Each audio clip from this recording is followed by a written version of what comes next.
गिलगित बल्तिस्तान और पख्तूनख्वा दोनों गवर्नमेंट से फैसला किया आपस में मिलकर SOPs तय करेंगे ताकि वो टूरिज्म को भी इजाजत दें। वज़ीर-ए-आज़म पाकिस्तान इमरान खान ने टूरिज्म इंडस्ट्री को खोलने का ऐलान कर दिया। वज़ीर-ए-आज़म पाकिस्तान ये कहते हैं कि जिस तरह का लॉकडाउन हुआ उस तरह का लॉकडाउन मैं तो नहीं चाहता था। अगर खान साहब आप लॉकडाउन नहीं चाहते थे तो फिर ये लॉकडाउन कैसे हो गया? और टूरिस्ट सयाह उनके बारे में आप कह रहे हैं कि बड़ी तादाद में बाहर चले जाएं, तो वो जो जाएंगे दूसरे इलाकों में मौज मस्ती करने के लिए तो अपने साथ क्या लेके जाएंगे? और अगर कुछ लेके नहीं जाएंगे तो अपने साथ क्या लेकर आएंगे? आज इस पर बात करते हैं।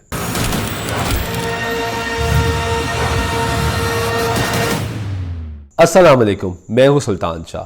अभी बात कर लेते हैं जी। वज़ीर-ए-आज़म पाकिस्तान इमरान खान साहब ने यह कहा है कि जिस तरह का लॉकडाउन मुल्क में हो गया है, मैं तो इस तरह का लॉकडाउन चाहता ही नहीं था, क्योंकि 18वीं तरमीम में सूबे खुद मुख्तार है, इसलिए उन्होंने खुद फैसला कर लिया। अब पहले इसको डिफाइन कर लेते हैं। पंजाब में किसकी हुकूमत? पाकिस्तान तहरीक इंसाफ की। पंजाब का चीफ मिनिस्टर कौन? वजीर आला कौन है? जी हां, उस्मान बुज़दार, जो ये कहते हैं कि खान साहब की इजाजत के बगैर वो कदम भी नहीं उठाते। KP का वजीर आला कौन है? जी हां, महमूद खान, जिनको वसीम अकरम ++ कहा जाता है। वो भी कहते हैं कि खान साहब की इजाजत के बगैर कदम नहीं उठाते। बलोचिस्तान में किसकी हुकूमत है? पाकिस्तान तहरीक इंसाफ की मखलूत हुकूमत है, इत्तेहादी है वहां पे। और मरकज में खान साहब खुद बैठे हैं। सिंध को चले हम साइड पे रख देते हैं। इन सूबों में लॉकडाउन कैसे हो गया? खान साहब, आपने इजाजत नहीं दी, आपने बताया ही नहीं। इसका मतलब यह है कि आपकी सूबाई जो काबीना है, सूबाई हुकूमतें हैं, वो आपकी बात नहीं मानती, वो आपको सीरियस नहीं लेती।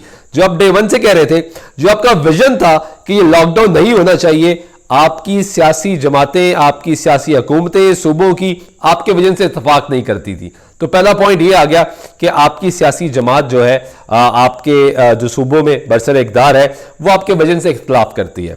अब आ गई दूसरी बात, क्योंकि तहरीक इंसाफ के वज़रा, गवर्नर्स बयानात देते हैं, उनकी समझ नहीं आती। हम पहले रोज़ से बात कर रहे हैं, अपने टेलीविज़न के प्रोग्राम से भी ये कहते हैं आपको खुदारा कोरोना वायरस को सीरियस लिया जाए। एक तरफ सरकार कहती है कोरोना से डरना नहीं है, लड़ना है। पहले विजन ये आया, फिर कहा गया महफूज रहें, घरों में रहें, बार बार कहा गया घरों में रहें। और आप लोगों को याद होगा जब हुकूमत ने लॉकडाउन किया तब बार बार ये बात बताई गई थी कि घर में रहना है, छुट्टियां नहीं है, सैर व तफरीह के लिए मरी नहीं जाना, आजाद कश्मीर नहीं जाना, गिलगित का रुख नहीं करना, नॉर्दर्न एरियाज KP साइड पे नहीं जाना आपने, क्योंकि आपको छुट्टियां नहीं दी गई। आपको कहा गया है कि आप अपने घरों में महफूज रहें, क्योंकि कोरोना वायरस की वबा इस वक्त पाकिस्तान में फूट चुकी है, फैल रही है और केसेस बढ़ रहे हैं।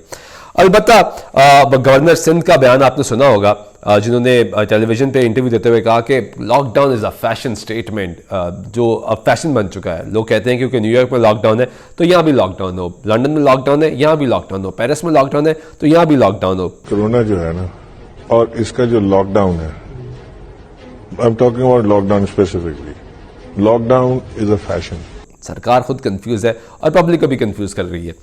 अब आपको कुछ पॉइंट्स बताते हैं जी। जो खान साहब ने कल राब्ता कमेटी का जो इजलास हुआ उसके बाद प्रेस कॉन्फ्रेंस की और लोगों को बताया कि ये होने जा रहा है। खान साहब ने उसमें डॉक्टर्स से बात की, पैरामेडिक स्टाफ से बात की। उन्होंने कहा कि मुझे पता है कि आप पे बहुत प्रेशर आने वाला है, जो खान साहब अपनी हर स्पीच में कहते हैं। इस मरतबा भी इमरान खान साहब वज़ीर-ए-आज़म पाकिस्तान ने यही कहा कि मुझे पता है बहुत प्रेशर आने वाला है।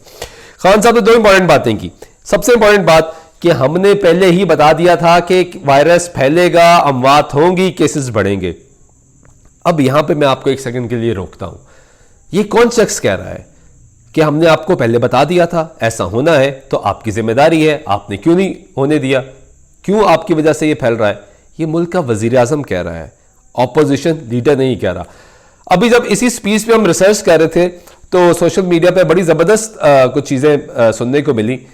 एक शख्स ने कहा, हमारे पाकिस्तानी भाई ने ये कहा कि खान साहब को आज ऑपोजिशन में बिठा दें तो वज़ीर-ए-आज़म पाकिस्तान इमरान खान जो इस वक्त वज़ीर-ए-आज़म है, अगर ऑपोजिशन लीडर होते तो अपने क्रिकेटिंग एक्सपीरियंस से आपको बताते कि जब मैं कप्तान था तो मैंने ऐसे स्ट्रेटेजी बनाई, और फिर वो ये आपको बताते कि मैंने क्योंकि अपनी आधी से ज़्यादा ज़िंदगी बरतानिया में गुजारी है तो मैं उनके सिस्टम को समझता हूँ। और वो आपको बताते कि क्योंकि बरतानिया ने लॉकडाउन किया या किसी बैरूनी मगरबी मुल्क ने लॉकडाउन किया तो उसकी वजह ये है, उसके पॉजिटिव लॉजिक्स देते। क्योंकि अब वो पाकिस्तान के वज़ीर-ए-आज़म है तो वो पॉजिटिव लॉजिक्स उनकी समझ नहीं आ रही और अवाम को समझा नहीं पा रहे।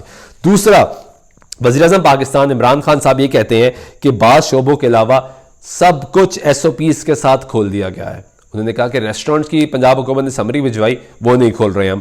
रेस्टोरेंट्स वो जगह हैं जहां पे एसओपीज फॉलो किए जा सकते हैं। जब लोगों ने आके टेबल्स पे बैठना है तो वो सोशल डिस्टेंसिंग के साथ बैठ सकते हैं, टेबल्स दूर रखी जा सकती हैं, लोगों को चेक करने के लिए अंदर आने की इजाजत दी जा सकती है, महदूद लोगों को इजाजत दी जा सकती है। अगर एक रेस्टोरेंट की कैपेसिटी 200 है तो उनको कहा जा सकता है कि आप 50 से ज्यादा लोग मत बैठाएं एक वक्त पे, तो वो बिल तरतीब काम कर सकते हैं।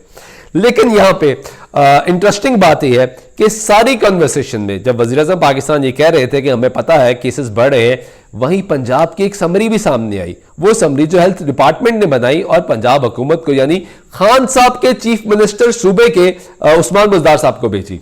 उसमें कहा कि हमने रैंडम सैंपलिंग की है, जिसका पहले दिन से कहा जा रहा था, तमाम डॉक्टर्स ये बात कर रहे थे, तमाम माहिरीन ये बात कर रहे थे कि रैंडम सैंपलिंग से चेक किया जाए कि कोरोना की वबा कितनी फैल चुकी है।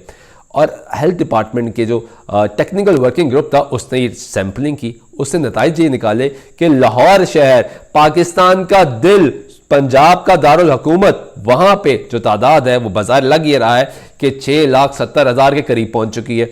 तो ये सिचुएशन खान साहब ने क्यों नज़रअंदाज कर दी, क्यों नहीं इस पर गौर किया गया?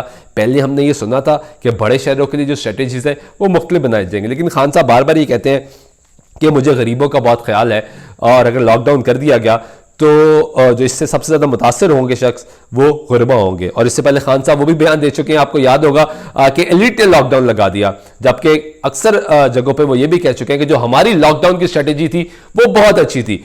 अब कंफ्यूजन क्या है? इस मरतबा खान साहब ने यह कहा कि जिस किस्म का लॉकडाउन हुआ मैं वो लॉकडाउन नहीं चाहता था। इससे पहले खान साहब ने कहा कि लॉकडाउन मेरी मर्जी के बगैर हो गया, अशराफिया ने लॉकडाउन लगा दिया। अब अशराफिया कौन है? फिर एक तरफ खान साहब कहते हैं जो हमारे लॉकडाउन की स्ट्रेटेजी थी वो बहुत अच्छी थी।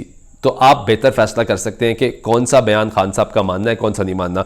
अब दूसरा the most important point, Khan साहब ने टूरिज्म इंडस्ट्री को खोलने का कह दिया है। खान साहब ने कहा है कि गिलगित की हुकूमत और खैबर पख्तूनख्वा की हुकूमत आपस में एसओपीज तय करें और उसके बाद इजाजत दी जाए लोगों को कि वो सैरो तफरी के लिए निकल जाए। जी हां, वही तफरी की मैं बात कर रहा हूं। जब लॉकडाउन लगाया गया था तो आपको बारहा सोशल मीडिया के जरिए, टेलीविजन स्क्रीन के जरिए, अखबारात के जरिए ये मैसेजेस पहुंचाए गए, बताया गया कि आप सैरो तफरी के लिए बाहर नहीं जा सकते। और आपको याद होगा कि जो लोग हमारे कुछ नादान शहरी वो सैरो तफरी के लिए निकले थे तो मोटरवे बंद कर दी गई थी, मरी के रास्ते बंद कर दिए गए थे, आज़ाद कश्मीर के रास्ते बंद कर दिए गए थे, नॉर्दर्न एरियाज के रास्ते बंद कर दिए गए थे, गिलगित को जाने वाले रास्ते बंद कर दिए गए थे ताकि वहां पे कोरोना मत फैले। लेकिन अब क्या हो रहा है? अगर आपके सामने दारोशुमार रखते हैं, 2019 में सिर्फ और सिर्फ गिलगित बल्तिस्तान में 19 लाख अफराद सैरो तफरी करने के लिए गए। 2018 में तादाद 17 लाख थी और एक्सपेक्ट किया जा रहा है कि 2020 में यह तादाद 20 लाख से ज्यादा हो जाएगी। लेकिन फिर आ गया कोरोना वायरस, दुनिया बंद होगी, लॉकडाउन हो गया, लोगों ने आमदोरफ्त रोक दी, इंटरनेशनल फ्लाइट्स बंद होगी, लोग इंटरनेशनल टूरिस्ट जो थे वो भी आना बंद हो गए। लेकिन अब खान साहब कह रहे हैं कि अब लोकल टूरिस्ट जो है वो जाए और इन इलाकों में जाए। अब कोई शख्स जो यहां से जाता है, फॉर एग्जाम्पल लाहौर में जो सरकारी रिपोर्ट है उसके मुताबिक 6,70,000 की तादाद यहां पे कोरोना वायरस का मुतासर हो सकती है। जो फिगर आ रहा है, अगर यहां से वो लोग जाते हैं और गिलगित का एरिया जहां पे उन्होंने कहा कि हमने फाइट की है, सबसे ज्यादा रिकवर्ड पेशेंट्स गिलगित में आए, सबसे ज्यादा केसेस पहले गिलगित में बढ़े थे। सबसे पहले अगर जो खबर आई थी कि गिलगित में कोई शख्स कोरोना वायरस की वजह से जिंदगी की बाजी हार गए, तो सबसे पहले ये भी खबर गिलगित से आई थी कि वहां से रिकवरी सबसे ज्यादा हो रही है। हमने ये देखा कि गिलगित वाहिद वो सूबा था हमारा जहां पे केसेस कम होना शुरू हुए। तो अब यहां से अगर लोग बड़ी तादाद में वहां पे जाएंगे तो कैसे कोरोना रुकेगा? और इसको आप एग्जाम्पल लें कि कोई एक होटल में जाके रुकते हैं एक फैमिली, वो फैमिली 10 लोगों की है, कैसे कहा जाएगा कि आप एक गाड़ी में इतने अफराद जाएं? आपने टूरिज्म में जाना है, कोई अकेला शख्स टूरिज्म में जाएगा नहीं, आपको एटलीस्ट अपने दोस्त, अहले खाना के अफराद आपको साथ चाहिए। तो वो जब जाएंगे किस तरीके से हालात वहां पे कंट्रोल होंगे? जब यहां पे आपने 5 स्टार होटल्स को क्वारंटाइन बनाया तो वो क्वारंटाइन वाले 5 स्टार में रहने वाले लोग चीखने लग पड़े कि हमें इस तरह का सलूक किया जा रहा है जैसे खुदा न खास्ता हम अछूत हैं, हम कैदी हैं। पहले सबसे बड़ा जो लॉजिक दिया जाता था, बहुत से ऐसे लोग ये कहते थे कि कोरोना वायरस मौजूद नहीं, क्योंकि हमारे सोशल सर्कल में किसी की खबर नहीं आई, ऐसा पता नहीं लगा कि कोई कोरोना वायरस से मुतासर हुआ है या किसी की खुदा न खास्ता मौत वाक़ई हो गई है। अब वो खबरें आना शुरू हो गई हैं, यानी अब ये बात लोगों को समझ आ रही है कि कोरोना वायरस एग्जिस्ट कर रहा है, तो आप उन्हीं लोगों को कह रहे हैं कि आप घरों से बाहर निकलें और सैर व तफरीह के लिए चले जाएं। स्टे होम स्टे सेफ का फलसफा किधर गया? यानी स्टे होम स्टे सेफ वाली कहानी खत्म होगी क्या? हुकूमत का ये बयानिया और इंटरनेशनल WHO का ये बयानिया कि आप अपने घर में रहें, महदूद रहें, खत्म हो गया। और दूसरी तरफ आप ये कहते हैं कि बुजुर्गों को बाहर मत आने दें। तो यानी आप ये कह रहे हैं कि नौजवान जितने हैं वो घरों से बाहर निकले, बुजुर्गों को घरों में बंद करें और खुद चले जाए सैर व तफरीह के लिए, और वापस आकर देखें कि उनके बुजुर्गों का क्या हाल है। क्या पाकिस्तान का फैमिली सिस्टम इस चीज़ की इजाज़त देता है? इस पे ज़रा गौर कीजिए, क्योंकि आज की वीडियोस बनाने का मकसद ये है कि हमें खान साहब की पॉलिसीज़ की समझ नहीं आ रही।